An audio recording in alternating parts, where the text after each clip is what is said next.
بسم اللہ الرحمن الرحیم۔ 15ویں شعبان المعظم کی رات اللہ کریم جل شانہ کی عبادت کی رات ہے۔ اس میں عبادت کرنی چاہیے، اللہ کریم جل شانہ کو راضی کرنا چاہیے، اچھے اچھے اعمال کرنے چاہیے۔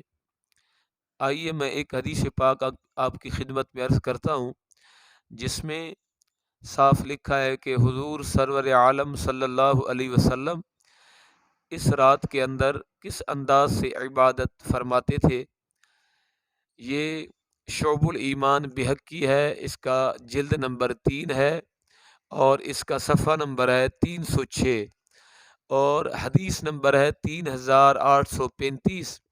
اس میں ام المومنین سیدہ طیبہ طاہرہ عائشہ الصدیقہ رضی اللہ تعالی عنہا فرماتی ہیں کہ رسول اللہ صلی اللہ علیہ وسلم رات کو نماز پڑھنے کھڑے ہوئے اور آپ نے کافی لمبا سجدہ کیا، یہاں تک کہ میں نے گمان کر لیا کہ حضور صلی اللہ علیہ وسلم فوت ہو گئے۔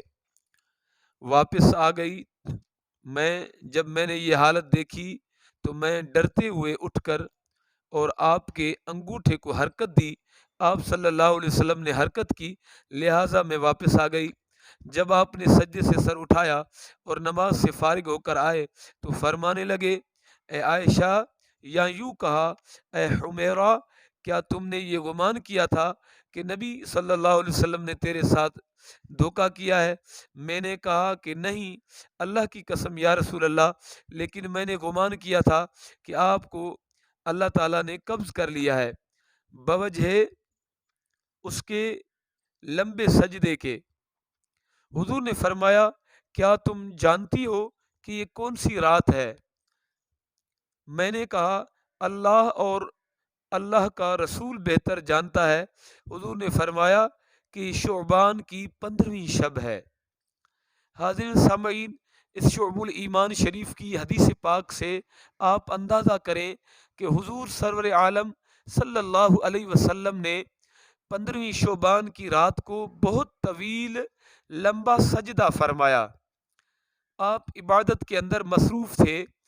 اس بات سے بھی انکار نہیں ہے کہ میرے کریم مصطفیٰ صلی اللہ علیہ وسلم ہمیشہ لمبی نمازیں پڑھا کرتے تھے، طویل نمازیں پڑھا کرتے تھے، لیکن اس روایت سے یہ بھی پتہ چلتا ہے کہ میرے محبوب صلی اللہ علیہ وسلم اس رات کے اندر بھی عبادت فرماتے تھے۔